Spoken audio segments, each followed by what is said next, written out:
malagay ka peraso. Muling bumangon at isipin normal ang pagkabigo. Tibayan ang loob sa bawat pagdapa ay tumayo. Butin mo ang pangarap na buong buo. Kung sa tingin mo kinawawala ng pag-asa, di ka nag-iisa sa hamon at problema. Kahit ang magkakapareho may pagkakaiba, ngunit ang pinagkaiba sa di na pagkakaisa. Sulong lang, sabay-sabay sa bundok na matarik. Parang sugat na lika na maapakan ng tinig. Diretso lang, kahit gano'ng kalupit, hindi ikot ang segundo sa relo na pabalik. Tumingin ka sa liwanag na sa'yo'y papalapit. Makinig ka sa katotohanan na aming sinasabit. Madadapa ka minsan, kakayanin mo pa rin dahil ang pusong biyuhan nyo sa data mo sa dilim.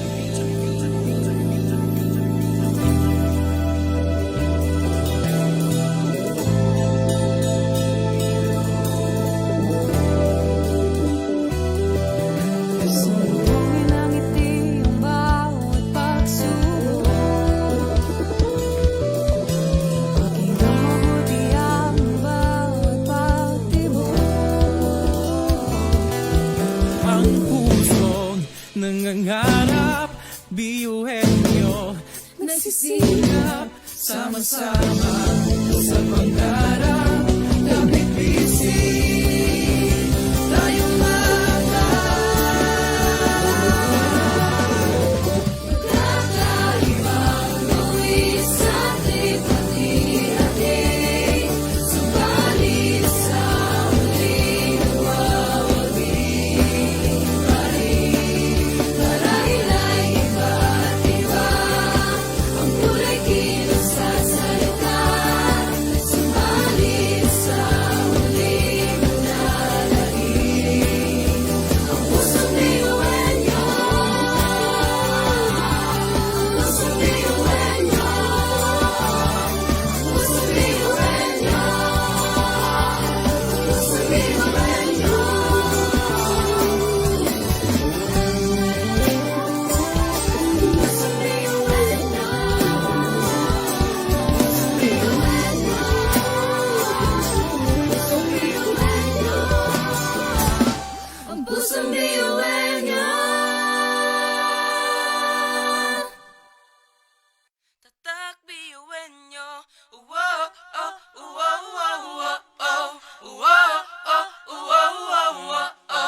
It's almost over na po.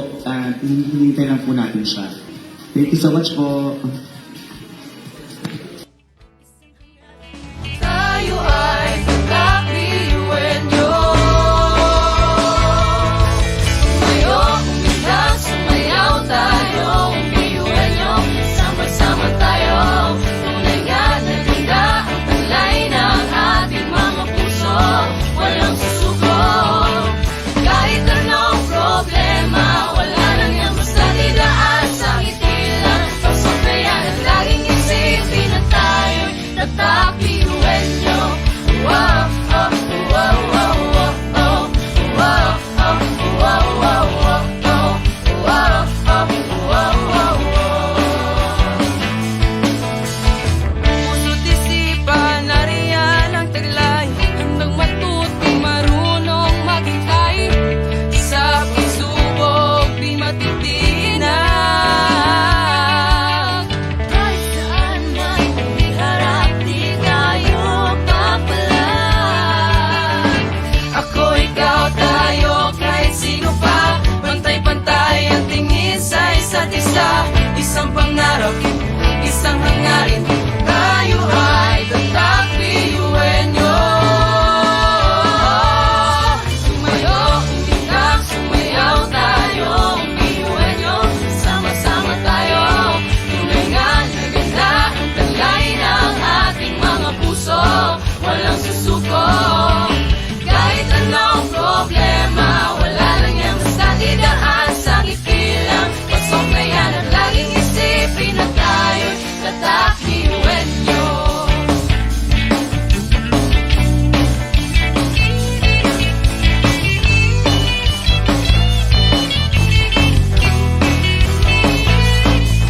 Ngunit kahit di mabuti ang kinakasalangan, mga balakid sa daan parang hindi malagpasan. Tumingala, Sa bituin ng karunungan pag sinabing biyuan nyo hindi yan uurungan. Dugo kasun at hindi tinataglay, inapas mo sa baon. Tanong itong ibinigay sa tinadya sa mga. Kumbaga, iba ka sa kanila kung di ka niluluwa patuloy niyan. Ganda. Mga talento natin na iba-iba. Sa pamumuno tayo'y nagiging isa. Sa serbisyo, hindi nagsusukuan. Kahit di na kaya, ay kakayanin pa.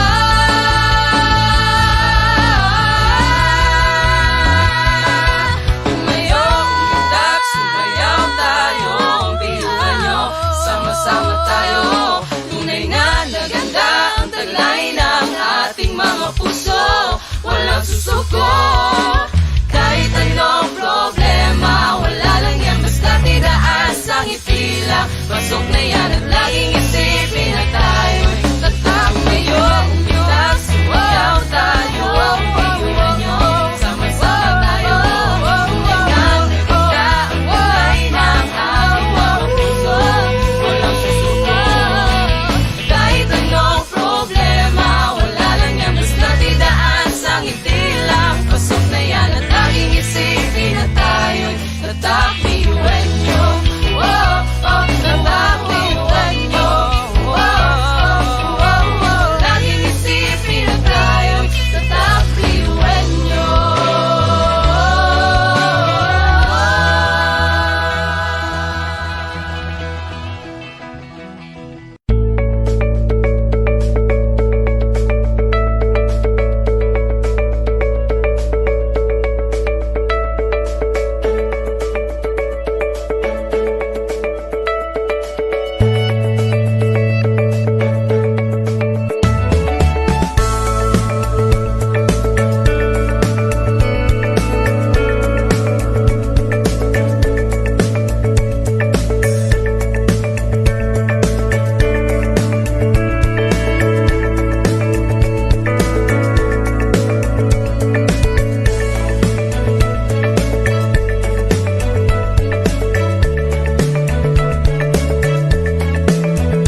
kaligayahan, pagmamahalan, at respeto sa bawat isa. Hindi masamang umasa sa pangarap nating magkaisa. Magkakaibang tuwing sa hati-hati, subalit sa huli nagbabalik-balik. Marahil ay iba-iba ang kulay kilos at salita, subalit sa huli mananalig ang pusong biyuelyo. Pusong biyuelyo, pusong biyuelyo, pusong biyuelyo.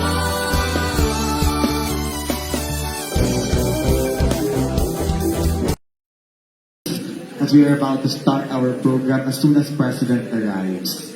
Because our guests are already here with us. Thank you so much po.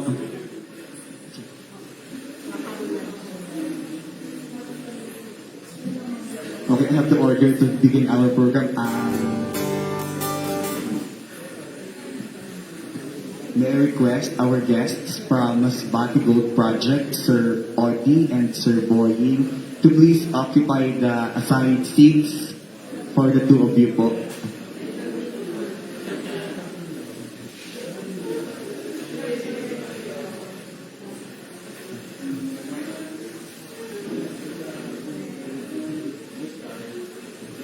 We also ask the researchers of the research program to please settle down.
Good afternoon, everyone.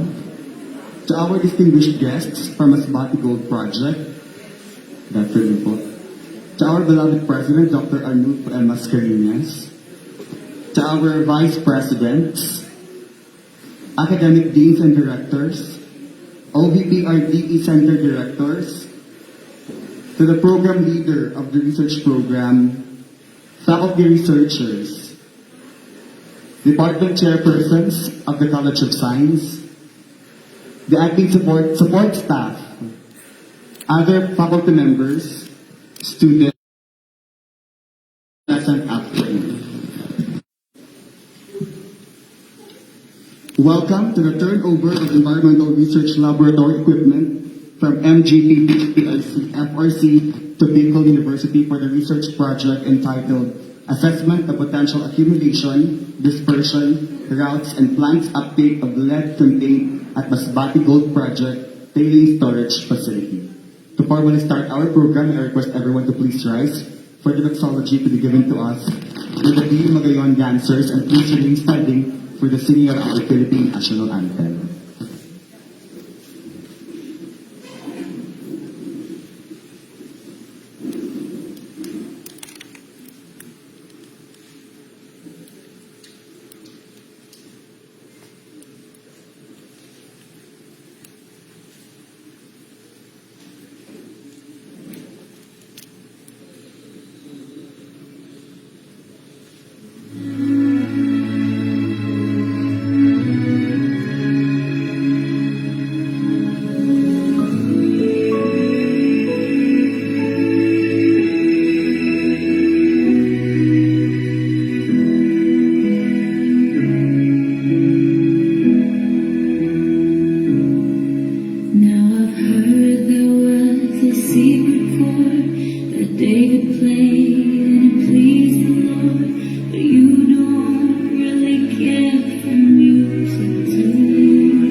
I did my best, it wasn't much.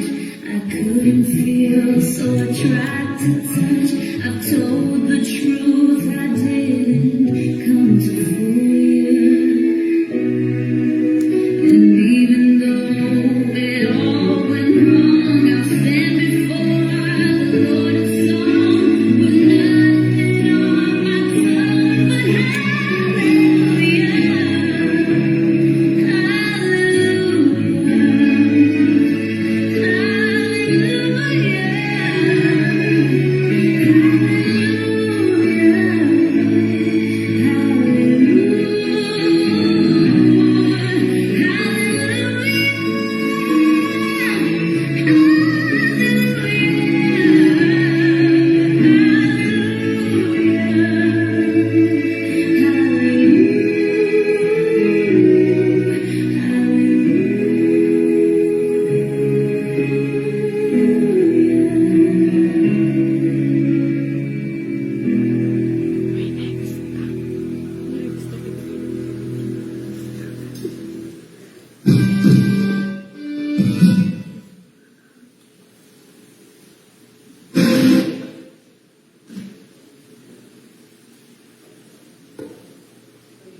Thank you so much. You know, take your seats.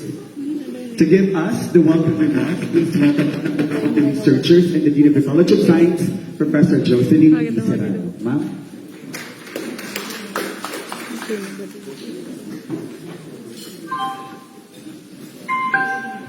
Thank you, Melch. To our beloved President, papasayarin yata ako ni Wigden.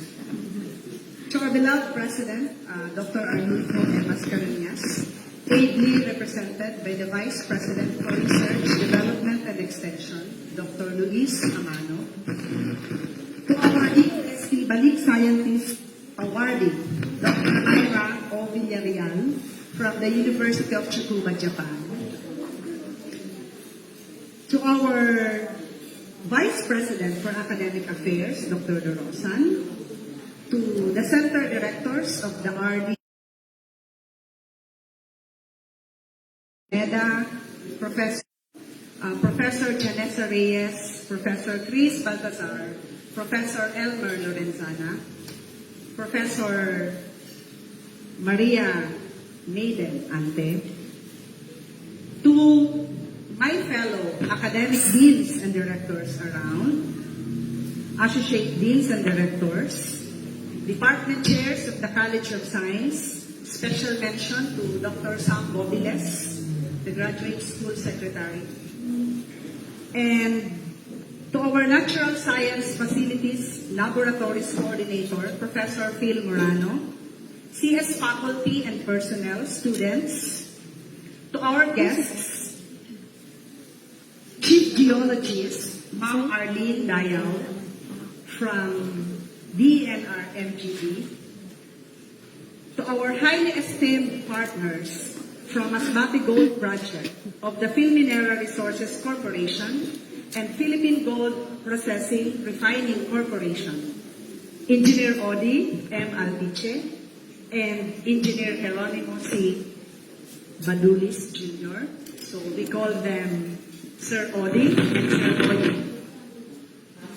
To the first program leader of this research program, Professor Michael Montealegre, and to the current program leader, Professor Maria Cristina Baltazar.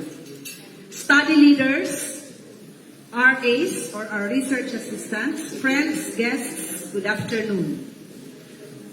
Welcome to this turnover ceremonies and welcome also to the BU College of Science Building 3, where we hold our Bachelor of Science in Biology classes and our BS Chemistry classes, face-to-face. I am very much elated and my heart is full because of this public-private partnership between BU and Masbate Gold Project and the Philminera Resources Corporation, wherein we were able to acquire this set of equipment in addition to what we have in the college. Of course, this is an added value to our equipment outlay.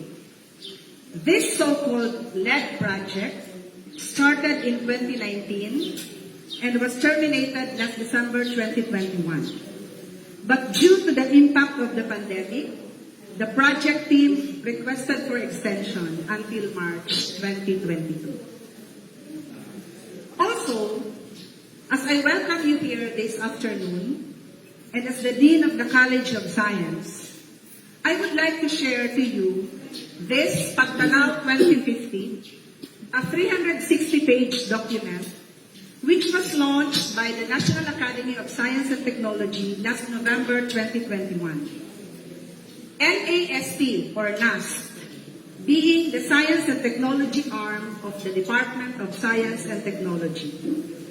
This is a foresight which has 12 key operational areas, namely blue economy, governance, business and trade, digital transformation, information and communications technology, science education, talent retention, food security and nutrition, health systems, energy, water, environment and climate change, shelter, transformation, and other infrastructure and space exploration. It is hoped that the SMT aspirations of the Filipino people will be achieved by 2050. Wala na yata ako noon sa Bicol University. But of course, these endeavors open the eyes of the young minds of our scientists, the ones we are developing here in the university. So the College of Science continuously promise to engage in science and technology activities to respond to this foresight. And for me, collaborating with public and private entities will surely lead our college and our university to greater heights. I am pretty sure that the future is bright because we dream a lot. Again, I formally welcome you and gladly welcome you here at CSB3. Thank you and your mama.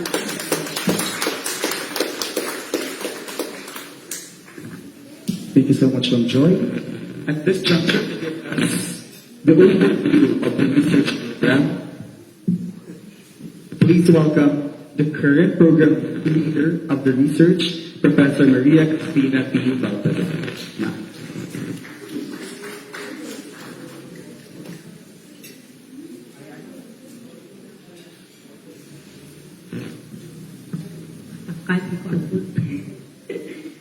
Okay,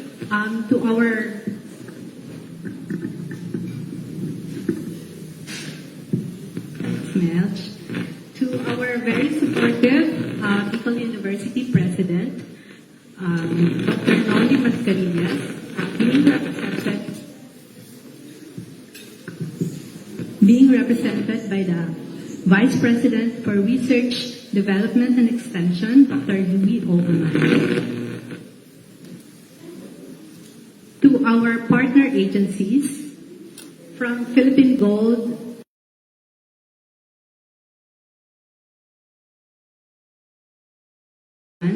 Sir Audi and Sir, to our DNR Mines and Geosciences Bureau 5, Regional Director Engineer Guillermo V. Molina, being represented by Engineer Arlene Dayao, to our Vice President this afternoon, and of course our very Professor Jocelyn Serrano, to the chairman of various departments, specifically to the chairman of the Department of Chemistry, Dr. Samuel C. Bogiles, to the heads of offices, to Sir Phil Morano, the current coordinator of the Natural Science Laboratory of the College of Science, to the members of the LED Project Research Group, friends, ladies and gentlemen, a pleasant afternoon. Actually, it was sometime in 2017 when Sir Boying and Ma'am Weng met in a Chocolate at Pandesal ba yun? na project. And then Ma'am Weng, being very dedicated to her job, being an EFD employee at that time, she always sought for extending help to the stakeholders, and they were able to come up with this very brilliant idea, coming up with this research project. Then meetings have been initiated, and the needs for collaborative work have been determined, started, and established. The Bicol University, through the Office of the Vice President for Research, Development, and Extension, and the Research, Development, and Management Division, headed by Sir Ronel Juneda, he is around, and the Extension Management Division, now headed by Ma'am Weng Zoilo.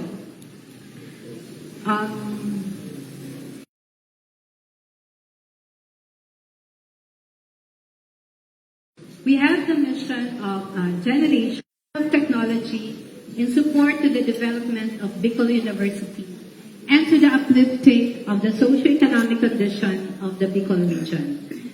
We enter into the collaborative work with the Philippine Gold Processing and Refining Corporation, a responsible mining company operating in the municipality of Aroroy, Masbate, They are committed to protect the environment. And this program is also supported by the Mines and Geosciences Bureau, Region 5, which is they are the steward of this country's mineral resources. They are committed to the promotion of sustainable mineral development. Thus, this Action Com research program, which is entitled Assessment of the Potential Accumulation, Dispersion, Routes, and Plant Uptake of Lead Contained at Masbate Gold Project Tailings Storage Facility. Initially, this program is composed of 3 projects. Project 1 is focused on the potential accumulation of lead contained in tailings storage facility. This was initially headed by Professor Michael D. Monte Alegre, and but he is now in study leave, and the leadership is now taken over by Professor Kim Ludovice. She's around. Kim. She is now the project leader for Project 1. And we have, under Project 1, we have 5 studies. So focusing on the rate of lead in the sediments, on the lead availability and toxicity in wastewater. This is under Professor Ivey and Malaluan. We also have the accumulation rate of lead in sediments. This is under Professor Magnolia Vida-Gaetano. And we have the groundwater leaching under Professor Ken Andrew Liangson. And the study 5 is focused on the lead accumulator plant species present within the vicinity ESF under the leadership of Professor Jocelyn E.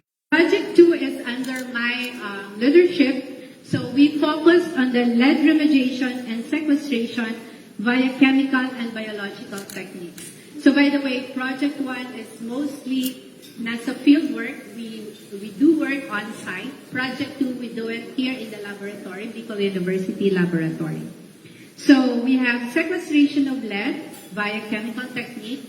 The study leader is Professor Maria Corazon Barameda.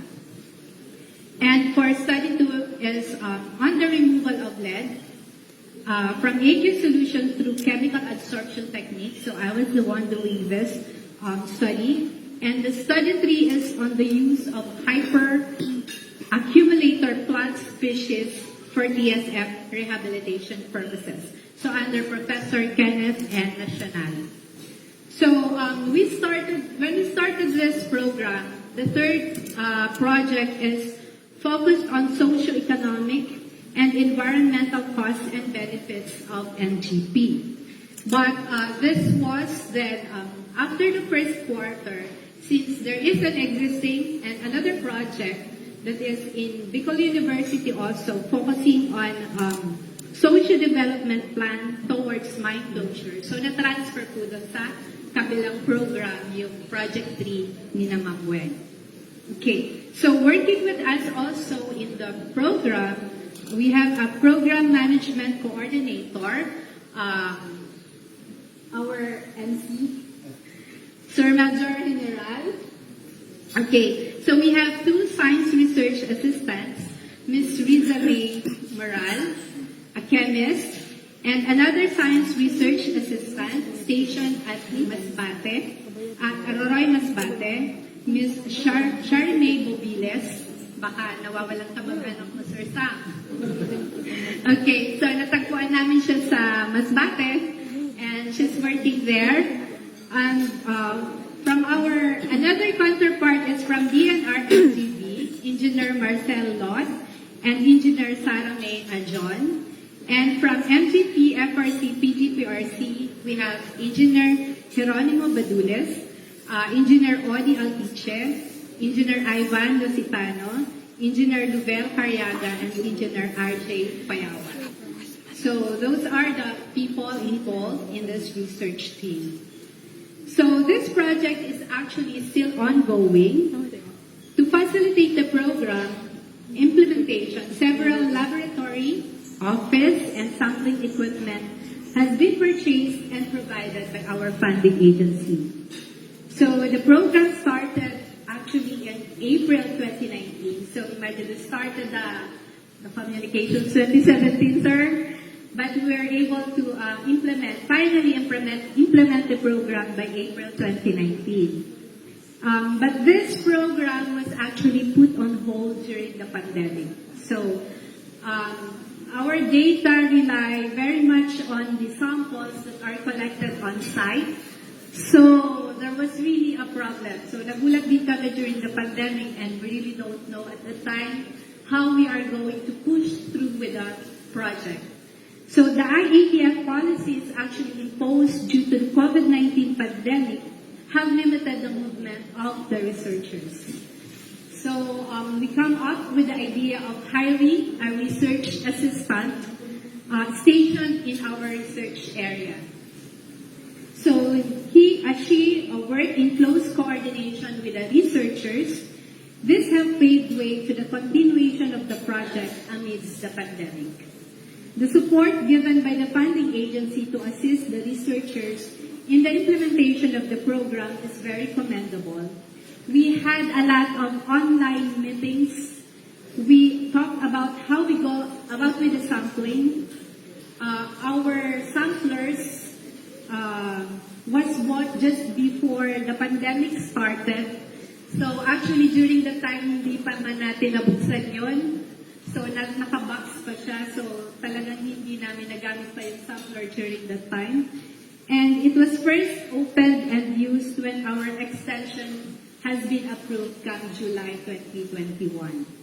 So with the guidance of the researchers here in Bicol University and constant communications, our program is being, I can say, successfully implemented.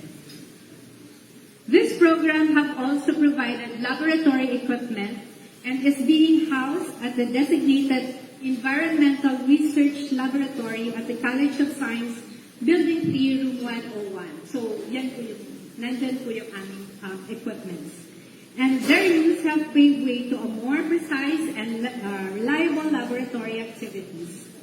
With the use of the sediment and water sampler, specially bought for this program, the on-site collection of sediments and water samples were made easier and more accurate samples were collected. We also have, so the program was able to, actually the PGPRC have provided a raft that specifically used for water sampling, sediment sampling used in the TSF, and also a nursery has been provided for the purpose of this program. To give you more information about our research program, let us watch this video.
Thank you so much from Chris, and thank you, Ken, for the audiovisual presentation. Friends, let's pause for a while we're having our snacks, and let's be entertained by an intermission number to be given to us by BU Magayon dancers. A big round of applause, please.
Thank you so much, BU Magayon Dancers.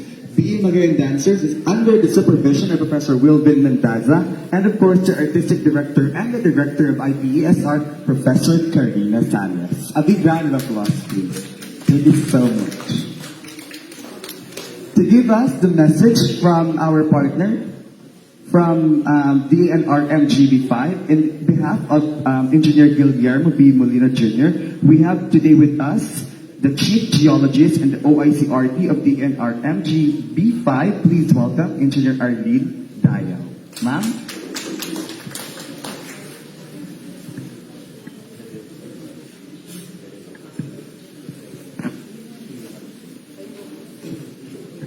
To Dr. Arnulfo Mascarillas, SUC President, Bicol University, Dr. Luis Amano, VP for Research, Engineer Badulis, Resident Manager of NGT FRC, PGPRC, Sir Odi, sino pa? Ma'am Jocelyn Serrano, Dean of the College of Science, Ma'am Maria Crispina Baltazar, Program Leader. Do we also have Dr. Ronel Juneda, Professor Weng Zoilo, si Mamang nakikita ko sa office, Professor Jocelyn Serrano, sorry, tapos na pala to. Dr. Samuel Bobiles, guests, good afternoon. Today, we are witnessing an occasion that gives credence to the positive or the good side of Republic Act 7942 or the Mining Act of 1995, no? Which includes the provision of environmental protection through regular environmental monitoring. That's one. Second is the provision of rehabilitation post-mining period. And third is the provision of social development and management program for communities impacted by mining operations.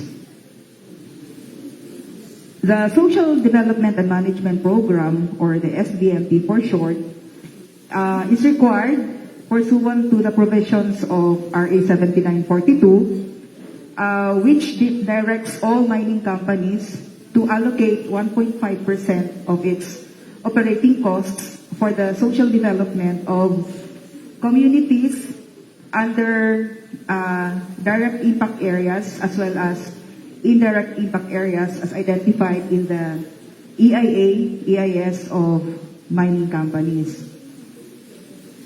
But not only that, the SDMP also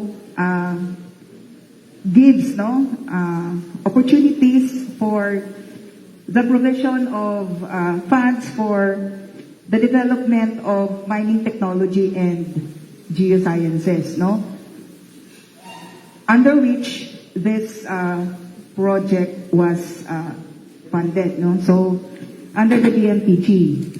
Now, this collaborative study or research on the potential accumulation, dispersion, routes, and plant uptake of lead from the lead nitrate that the company uses in its processing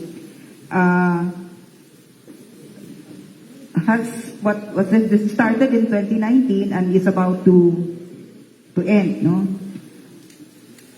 We hope that both parties have benefited from the implementation of this collaborative research.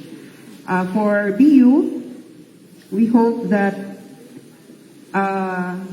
the faculty, the program implementers benefited in terms of knowledge gain, scientific knowledge gain during the implementation of this research, as well as the equipage acquired by the university that could be used by the university as well as its students, not only for this collaborative research, but also for future studies, And on the side of Masbate Gold Project, we hope that it will also benefit from the output of this research through an understanding of how lead disperses, accumulates, and how it affects plants in the mining site, so that they could identify the appropriate mitigation measures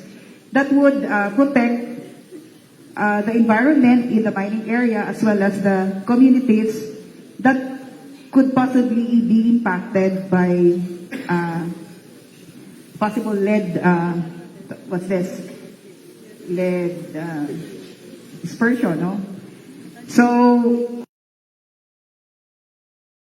I'm sure MGP will also benefit, even if it only had a very minor role.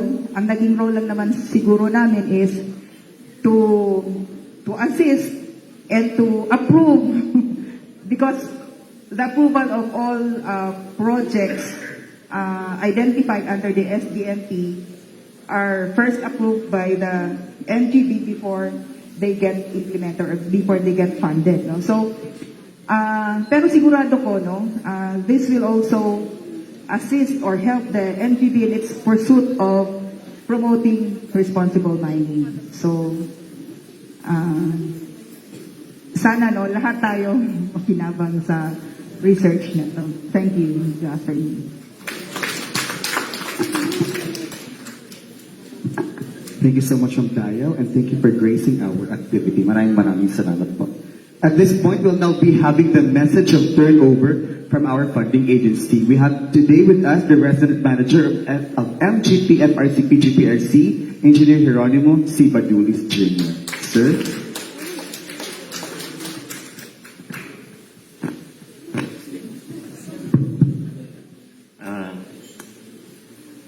Una po sa lahat, sa ating pong lahat ng naririto, hindi ko na po isa-isin yung mga pangalan natin. Isang magandang araw po sa ating lahat. Kasi kung babanggitin ko, baka po matagalan ako. Very short po yung message ko. Una po siguro yung message ko yung pag may tiyaga, may nilaga. Kasi kung titingnan nyo po kasi, sinabi nga 2017 kami nag-start. Pero na-pandemic pa, and hopefully, matatapos din kami ng 2022 by March. So yung output niya, makikita rin natin. Kasi nga, 2017, 2019, pandemic, actually bago namin naumpisan yung project, matagal. Kasi mahaba yung discussion. Kasi una, on our part, sinisiguro din namin na halos lahat tayo magkakaroon ng benefits. Mabebenepisyuhan ng company, mabebenepisyuhan ng ating mga estudyante. And yung ating academe o yung ating eskwelahan, mabibenepisyohan din. So, para sa part na yun yung gusto nating masiguro. And I believe, doon po sa magiging output, kung nakikita ko yung study na ginawa, ay hindi simpleng research.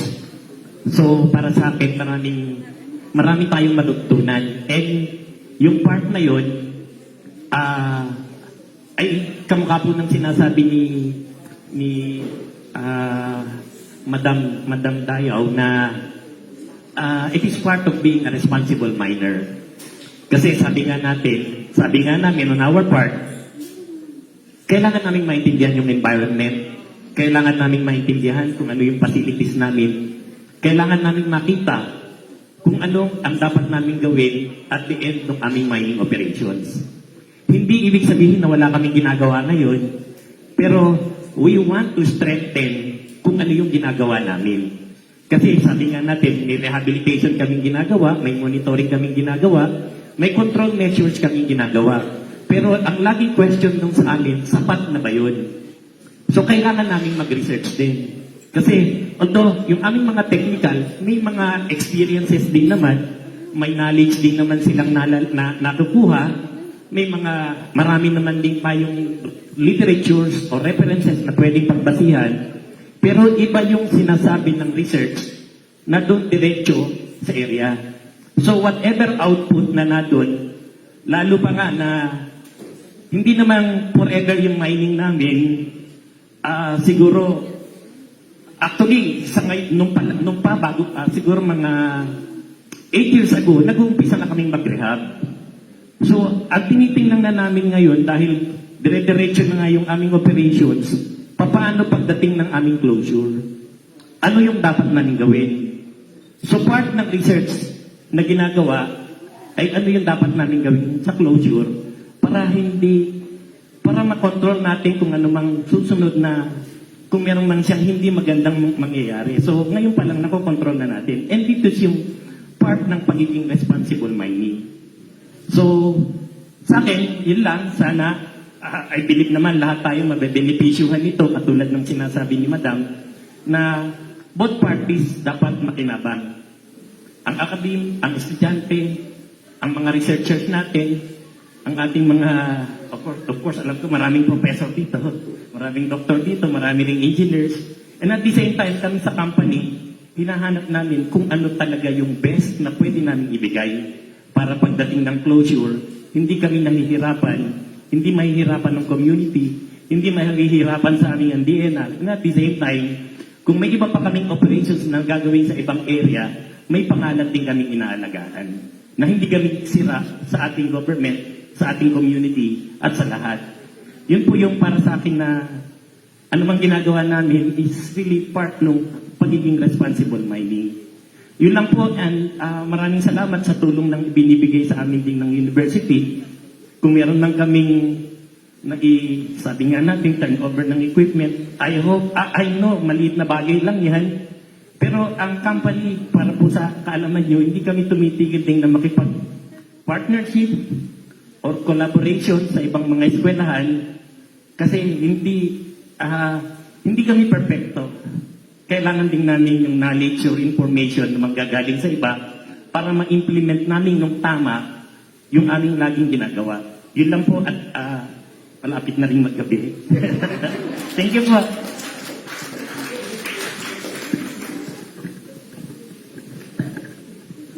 Thank you so much, Sir Boying. It was nice seeing you again po. Another message of the Environmental Manager of MGB FRC PGPRC, Engineer Audie M. I'll teach. Sir? Hi. Thank you, Mel.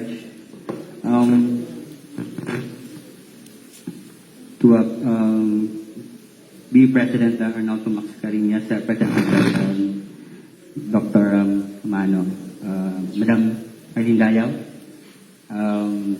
Deans, faculties here, research team, students, good afternoon. I think the last time I was in this building, like around 2006, I think I am having my, we're having our final sa biochem yata yun sa building na.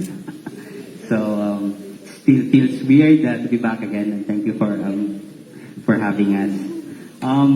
We are here today for us Masbate Gold project to formally turn over this equipment that were used during the ongoing that study. But as mentioned kanina in mga previous messages, this equipment is just part of the bigger project or yung lead study simulation project sa amin. And before I go into details into that, sabi nga kanina, ang dami sabi, this started in 2019 or 2018. The partnership ng Bicol University and the Masbate Gold project that happened over time. Actually, I think this idea was opened by R.D. Molina way back 2016, 2015 to tap Bicol University for this study.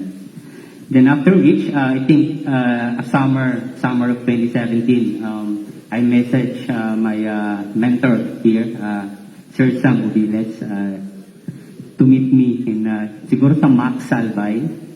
And that's where all the discussion started. And he gave away na ma-meet namin si President, and after which sila Ma'am Weng, and naging involvement, and eto na tayo ngayon. So it did come a very long way. After almost 3 years, the study is malapit na matapos at last. And we at Masbate Gold Project, we are happy by the efforts and dedication shown by the team. They tried to, the way they deliver the outputs, as well as yung sinasabayan nila yung pacing namin sa private industry. We all know that because limited yung time ng researchers between their, trabaho dito sa school, as well as this research. So we know the challenges, but they try na sabayan yung pacing namin. Like pag gayaan natin gawin na to, then they make way na ma-deliver na magawa ng paraan so that magawa yan. Then most importantly, after 3 years, we almost done this mga tapos natin without safety incident. I think yun ang pinaka-importante. The Masbate Gold projects around 3 years na walang lost time injury. So we do the project, walang gusto manager na mag-break that record. So whenever the team is on site, para kung nasa edge lagi ng aking upuan, mini-message ko yung team ko, nasaan na yung team, nasa TSF pa ba? Ba't hindi pa sila umalis dyan? So done. And we hope Masbate Gold, sa kanila Masbate Gold project, that the team has learned a lot and has gained a lot of experience from this research. So a study in an active tailing storage facility in active mining operation, I think is a great fit. So I don't know what will top that. Siguro maybe a research study sa oil rig. So and going back to the equipment, and we hope and we understand that Bicol University will be able to sustain that. and maintain, and marami siyang estudyanteng matutulungan. So, yung may mga equipment pa po na nasa site, those were the sediment samplers. So, it was bought, it arrived site just prior to pandemic because it was ordered from sa US. So, galing pa po sa US yung equipment na yun. So, but they were used by Charm and the team to get sediment samples. And we all know that those equipment will help College of Science, kung may iba kayong project, na magawa yung sampling in a proper way. And I hope magamit din siya ng aking beloved chemical engineering department. And yun lang po. So we work hard na ma-establish yung partnership, and we all hope that this will continue, and more projects and partnership between Masbate Gold Project and Bicol University. Thank you. Thank you so much, Sir Audie, and we also look forward to more partnerships with you po. Thank you very much po. At this point, ladies and gentlemen, we will now be having the signing of deeds, the signing of deed of donation and deed of acceptance. We have here our two research assistants.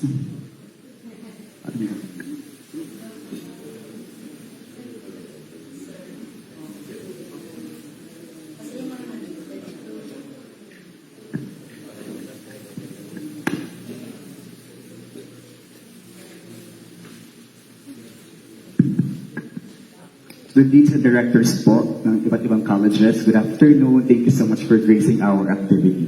Maraming salamat po. Well appreciated po ni Ma'am Joy yung inyong presence. Thank you so much po.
At this point, we request Bicol University and PG Paris FRC to have photo opportunity na hawak po yung deed of donation together with for document purposes lang po. Yan. Sige, yung hawak ni Ma'am Jo, hawak ni Sir Boy. Maraming copies naman.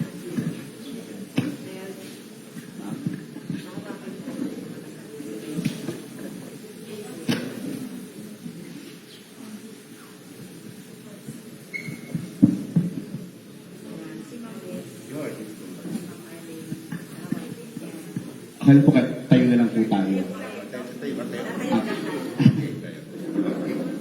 Tapos, yung sa picture.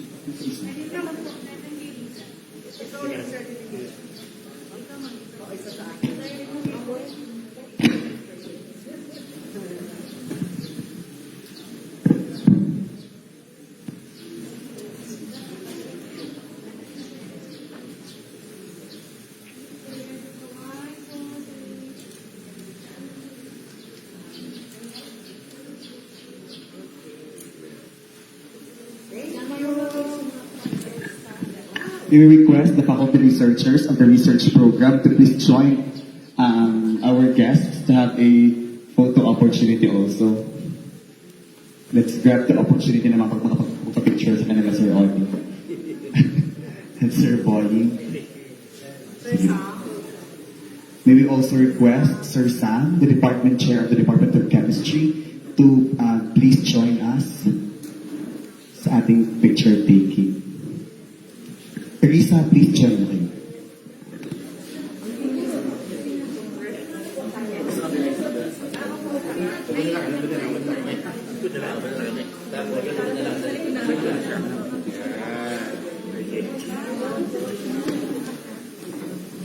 With tapos without face mask. with and with face mask. Face mask sir.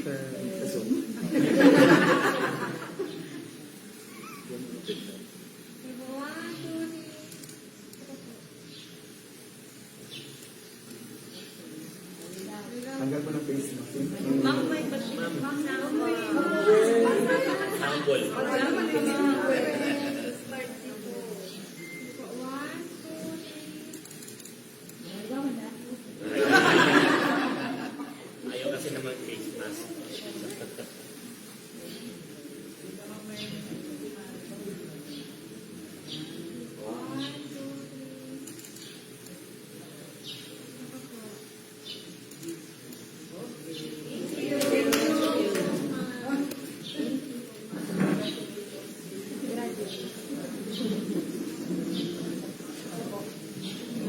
Thank you so much po. Maraming salamat. At this point, we will now be having the awarding of certificates to partner agencies.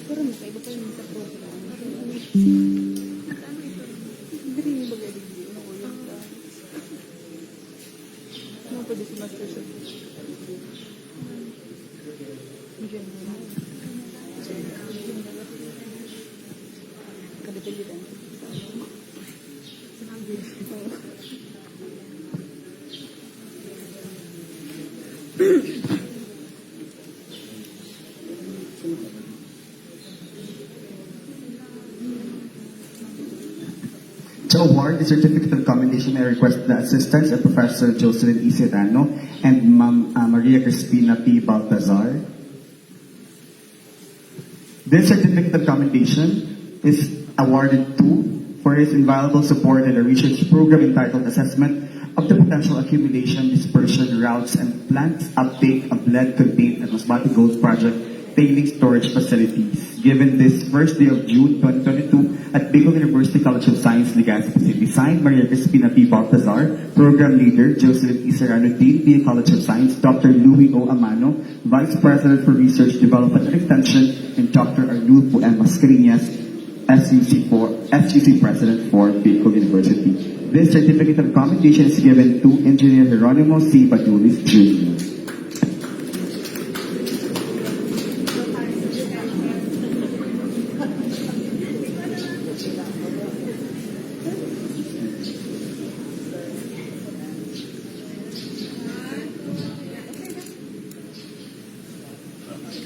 The same certificate is given to Engineer Audie M. Altich.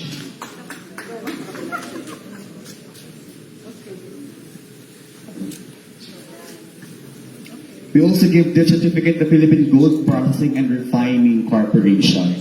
May I request all again, Sir Boying, Sir Audie, one picture pa po with this certificate. Yung for the Philippine Gold Processing and Refining Corporation.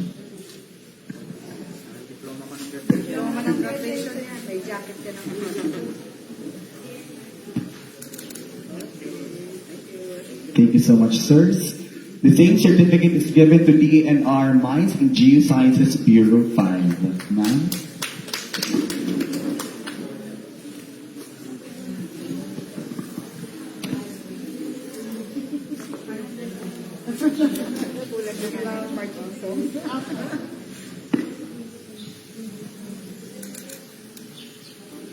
Thank you very much. A big round of applause for our partner agencies, friends. Maraming salamat po. Before we close this ceremony, let's be entertained again by an intermission number from PU Bagayon dancers.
Again, thank you very much, BU Magayongan dancers.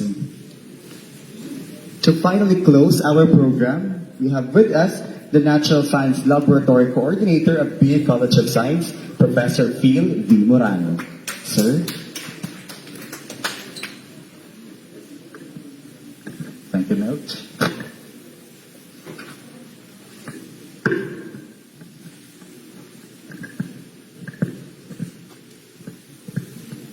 So to everyone here, just maray na hapon sa inyo boss. Thank you all for joining us this afternoon.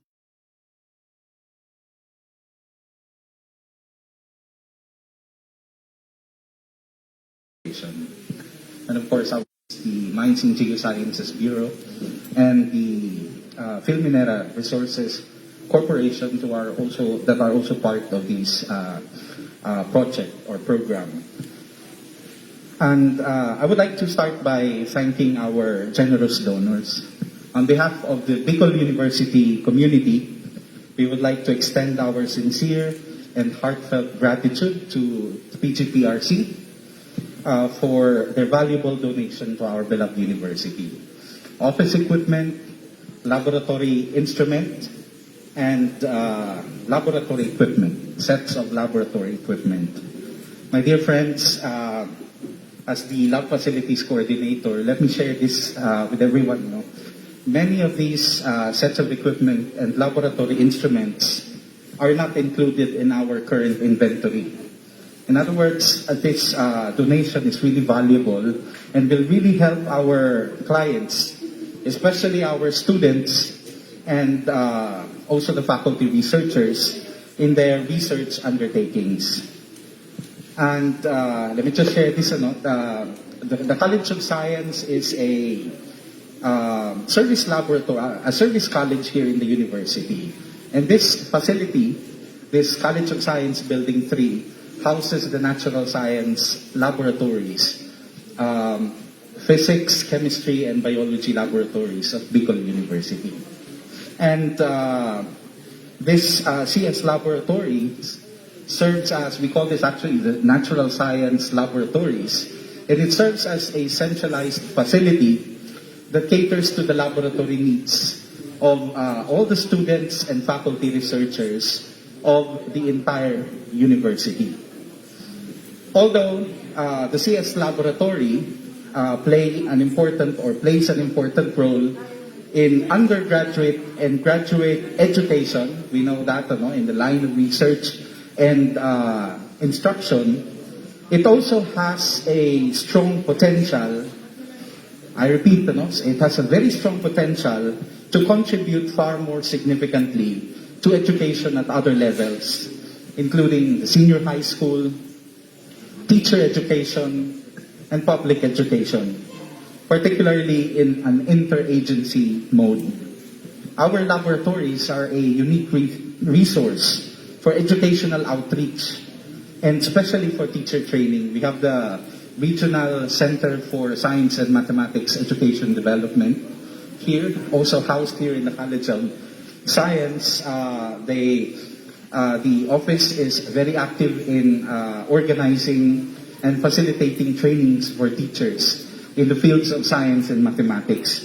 And our facility here in the College of Science is very supportive. Every time kailangan nila ng assistance sa kanilang mga activities, when it comes to laboratory support, we are always here, since we're one university. And with this potential, hindi lang sa research, instruction, pwede pa rin siya, itong mga equipment natin na nandito sa College of Science can also be used for extension. So with this potential, actually we are planning this for the past years. We envision to establish an analytical service laboratory here in the College of Science to likewise extend our services to the community that needs our help. Imagine PGPRC is here helping us improve our facilities, and in return, we pay it forward. We pay it forward by helping the academic communities in the region that do not have this kind of facility. So we are very thankful to PGPRC. We are very blessed to have PGPRC as our partner. And we say thank you very much to PGPRC. If I may share this, we have been receiving a lot of requests from students, not just from Albay, from other parts of the region, as far as Camarines Norte and from Masbate. They are senior high school students, higher education students, and even researchers from government agencies, asking for technical services, laboratory services from the university. Like, for example, phytochemical analysis, quantification of organic compounds, soil and water analysis, proximate analysis, and other basic laboratory services. Now, with these facilities that we have in our laboratories, with the manpower that we have, and with the additional sets of equipment from PGPRC, from our donors, we are, I can say, we are a step closer towards the realization of this vision, of this dream of establishing an analytical service laboratory in Bicol University. So thank you very much to PGPRC for this donation. And allow me also to recognize the significant role played by the Office of the Vice President for Research, Development, and Extension, headed by our Vice President, Dr. Louis Amano, for this collaborative engagement, partnership with the university, with the Mines and Geosciences Bureau, and the Filminera Resources Corporation, and of course the PGPRC. And of course, in support ng ating university administration under the leadership of our beloved President, Dr. Noli Mascarenhas. And finally, allow me to mention once again the names of the researchers, the faculty researchers who partnered with PGPRC. Once again, Professor Chris Baltasar, who served as the program leader, Professor Kim Ludovice, the project leader, and to the study leaders, Professor Mike Montealegre, Professor Elaine Malaluan, Professor Maggie Cano, Professor Ason Barameda, our Dean Joy Serrano, and si Sir Kent Lamson of RCFSQA. Let's also give them a round of applause.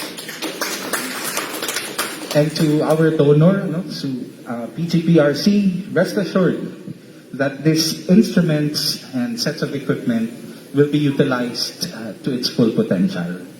And we look forward to our continued partnership in this effort. Once again, Diyos mabalos po sa Indogabos, as in maray na hapon po.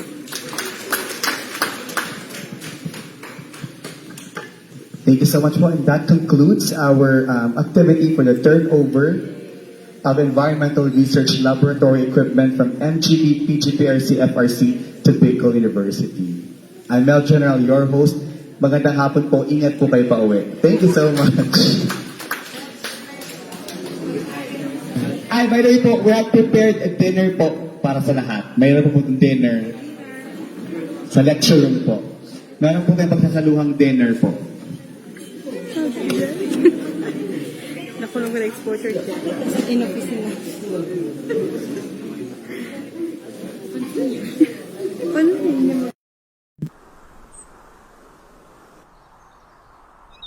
This is the school we wish to sing, of a school to honor and revere, a temple built by man of firmness, a mold for you to walk with pride, for He will always be united, although we tread on distant lands, we all shall cherish